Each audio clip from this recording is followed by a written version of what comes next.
Hulaa Galaanaa, ololaan, lolaan moomalaan.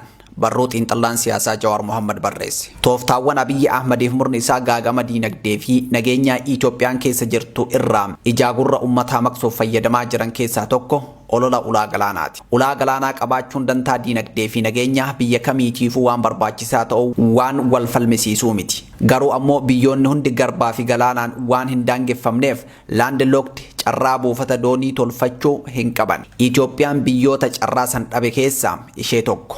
Sababni biyyi teenya ulaa galaanaa itti dhabdeef walxaxaa fi seenaa adeemsa uumama Itoophiyaa ammayyaatiin wal qabata. Itoophiyaan uumamaan garbaa fi galaanaan daangeffamuu baattus buufata doonii mataa ishii qabaachuun wanti dhoorgu hin jiru. Kanas seeraa fi diinagdeen mirkaneeffachuun danda'ama. Gama seeraatiinis waliigalteen addunyaa United Nations Convention on the Law of the Sea jedhamu biyyoonni galaanaan hin daangeffamne mirga buufata doonii jedhamu akka qaban lafa kaaya. Biyyi ollaa daangaa galaanaa jiru martinuu warra daangarra hin jirreef tajaajila buufata doonii kennuu akka qaban dirqa. Raawwiin isaa marii fi waliigaltee irratti hundaa'a. Gama diinagdeenis ta'u Itoophiyaan hulaa galaanaa argachuuf atakaroo isii hin barbaachisu. Ollaa kamiinuu waliin wal loluu dhiisii shilliqqachuuyyuu hin qabdu. Kadhatamuu qabdi malee kanaaf ammoo sababa lamatu jira. Biyyoota ollaa galaanaan daangeffaman shaniin marfamnee jirra. Shanan kana keessaa sadeeniif Jibuutii, Somaaliyaa fi Eertiraan biyyi ollaa buufata doonii isaanii fayyadamuu dandeettu Itoophiyaa qofaadha. Nu qofatu maammila isaanii ta'uu danda'a jechuudha. Olloonni lamaan hafan Keeniyaa fi Suudaaniinis yoo ta'e maammiltoota hedduu hin qaban. Kanaafuu biyyoota kana akkaataa si'aa'innaa fi gatii tajaajila buufata doonii isaaniitiin wal dorgomsiifnee keessaa filachuu dandeenya. Fakkeenyaaf Yugaandaan akkuma Itoophiyaa daangaa galaanaa hin qabdu. Keeniyaa fi Taanzaaniyaa wal dorgomsiisaa kan gatii fi tajaajila irra wayyaa qabu fayyadamti. Nuti kan biyyoota shaniin marfamne filannaa sana caala qabna jechuudha. Lammaffaa Itoophiyaan uummata miiliyoona 130 fi teessuma lafaa hedduu bal'aa waan qabduuf carraa gabaa oomishuu fi bitachuu guddaa qabdi. Meeshaa daldalaaf ala ergituu fi galchitu yeroo yeroon guddachaa deema. Kun ammoo buufata biyyoota ollaa kana wal dorgomsiifnee keessaa filannee fayyadamuuf humna guddaa nuuf laata. Yoo barbaanne ammoo daangaa isaan irratti buufata mataa keenyaa jaarrachuuf waliigaltee diinagdee bifa gargaraa seenuu dandeenya. Waliigalatti Itoophiyaan buufata dooniitiif jecha ollaa kamiinuu wal loluun ishii hin barbaachisu. Dhumaatu biyyoonni shanan kun kiyyasiif wayyaan nurratti wal loluu qabu malee. Dhugaan kana ta'ee osoo jiru dhimmi ulaa galaanaa ajandaa wal dhabdee maaliif ta'e sababoota lamatu jira. Tokkoffaan wal shakkii seenaa irraa dhaalameedha. Kan lammataan siyaasaa waraanaa Abiyyi Ahmad geggeessaa jirudha. Seenaa Itoophiyaan biyyoota ollaa kan akka Somaaliyaa, Eertiraa fi Suudaan waliin seenaa walitti bu'iinsaa fi atakaroo qabdi. Kanarraa ka'uun Itoophiyaan buufataalee doonii isaanii keessattuu waraana irra qubsiisuuf yoo fayyadamte olaantummaan irratti horachuun nu cunqursiti sodaa jedhu qabu. Siyaasa Abiyyi haalli fi yeroon Abiyyi dhimma ulaa galaanaa itti kaase diddaa biyyoonni ollaa argisiisaniif shora guddaa taphate. Fakkeenyaaf yaaliin ulaa galaanaa Somaalilaandii argachuuf godhame waan fashaleef haa ilaallu. Somaalilaandiin Somaaliyaa irraa fottoktos akka biyya walabaatti beekamtii waan hin qabneef waliigaltee ulaa galaanaa keessattuu kan buufata waraanaa seenuun Somaaliyaa durattuu sababa seenaatiin Itoophiyaa irraa shakkii qabdu ni dallansiise. Somaalilaandii beekamtii kennuuf waadaa galuun Itoophiyaa ammoo Somaaliyaa qofa osoo hin taane biyyoota biroo dhimmi akkasii hobus rifachiise. Kanarraa ka'uun biyyoonni dhimmoota biraa irratti walii faallaa dhaabbatan kan akka Chaayinaa fi Ameerikaas sagalee tokkoon Itoophiyaa akka balaaleffatan taasise. Lammaffaa dubbiin gosaa Somaaliyaa keessatti hedduu cimaa ta'uun isaa osoo beekamuu lafa gosa gadabursii ta'e fudhachuu pirezidaantii gosaan isaa ta'een walii galame. Kana jechuun osoo dhiibbaan addunyaatu jiraachuu baate warri gadabursii buufata doonii san lafa irratti ijaaranii itti fayyadamuuf rakkoo cimaa uumu. Maarree dhimma buufata doonii kanarratti maaliif karaa dippiloomaasii fi diinagdee yaaluu mannaa eboo mirmirsuun filatame? Abiyyi dhimma kana waan itti yaadee dhugaan itti qophaa'eetti seenee miti. Gaafa ulaa galaanaa gama Somaaliyaa kaasu san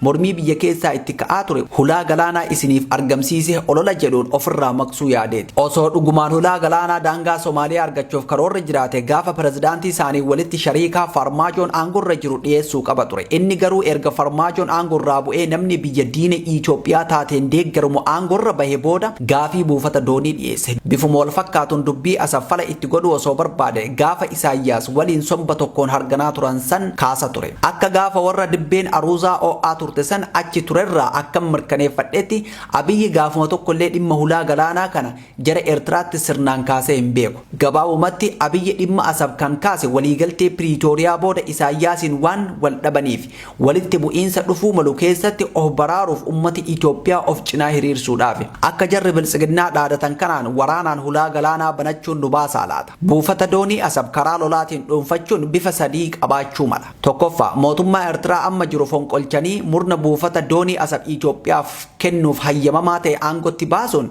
regime change. Haala xaxama keessoo Eertiraa fi naannawa gaanfa Afrikaatirraa ka'uun mootummaa amma jiru buusanii kan biraa kaayuun ni danda'ama laata. Kan jedhuuf yeroof haa dhiifnu. Osoo danda'ameyyuu sabboonummaan Eertiraa kan ibidda lolaa waggoota 70 oliitiin waddamee finiinee waan ta'eef humni deeggarsa Itoophiyaatiin ol ba'e ganamumaan rakkoo fudhatamummaa hamaa mudata. Haala akkasii keessatti lafa taakkuu takka Itoophiyaaf hayyamuu hin danda'u. Yoo hayyame ammoo oolee osoo hin bulin fincila keessootiin raafama.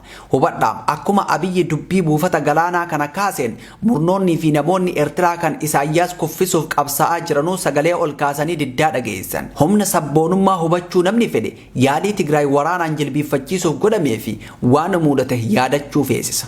Lammaffaa Eertiraa humnaan guutumatti Itoophiyaa jalatti deebisuun Rain Corporation kun seera addunyaa cabsuu qofa osoo hin taane sabboonummaa Eertiraatti beenzila firfirsuun wal waraansa yeroo dheeraaf karaa saaquudha. Sadaffaa lafa naannawa Asabsan muratanii fudhachuu annexation kun yeroof ummata ililchiisuuf fayyaduu mala. Atakaroo seeraa addunyaatu moggatti yoo dhiifne Asab qofa kutatanii fayyadamuuf bara hundaa waraanaan tiksaa jiraachuu gaafata. Kasaaraan namaa fi mallaqaa lola akkasiitii bayuu fi bu'aan buufaticha irraa argamu wal madaala.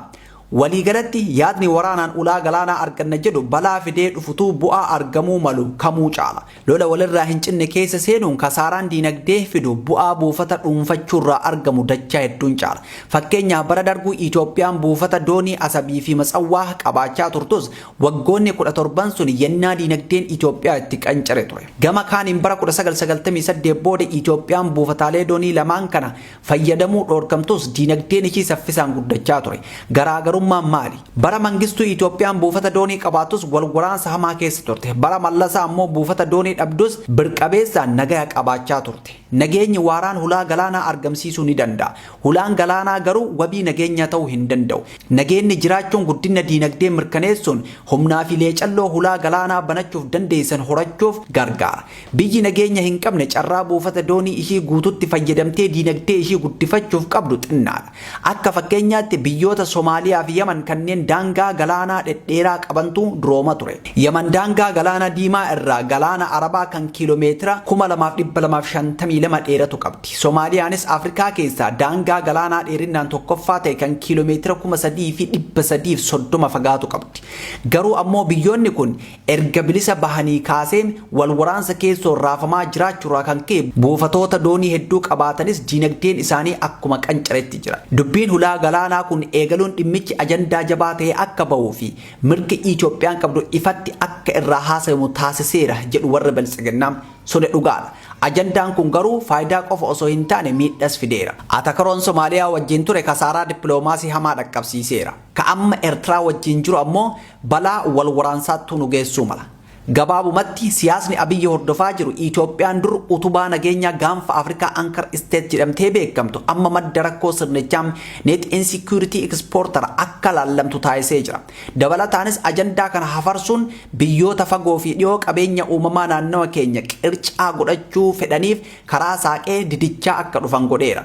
Dhufaatiin jaraa kun ammoo siyaasaa keessoo fi hariiroo ollummaa biyyoota naannawa keenyaa humnoota dantaan isaanii dantaa keenyaa wal faalleessuuf akka saaxilamu godhee jira.